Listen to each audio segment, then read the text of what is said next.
solid waste management in Sri Lanka has been in a little bit trouble over the last several decades because we have adopted wrong policies. I think if we don't point fingers at each other, if we look in a positive manner, there are many parties to blame and many parties to take the responsibilities.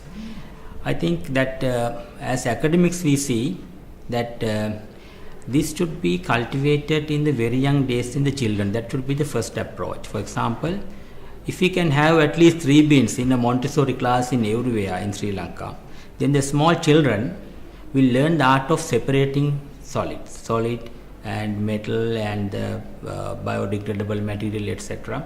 So that in their genetically they will be later on, get used to always dispose garbage and other solid waste and other waste types into separation. That is the main problem in Sri Lanka in handling waste.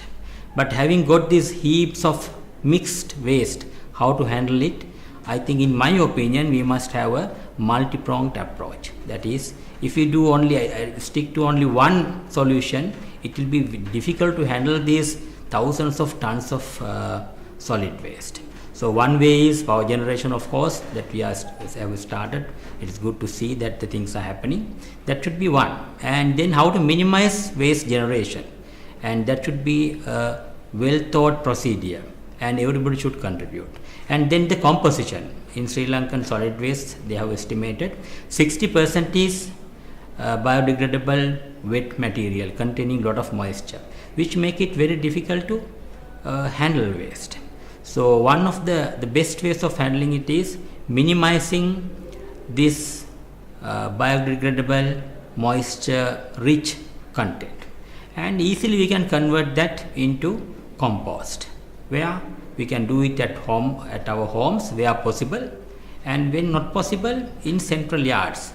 It's nice to see again that in certain places it is well maintained and being carried out. So we should have that sustainable way all over the country. That should be a second approach. And thirdly, recycling. In Sri Lanka we do very little recycling except for plastics probably. Plastics I have seen that being collected and distributed, redistributed, but other waste material recycling is very minimum. We should enhance it.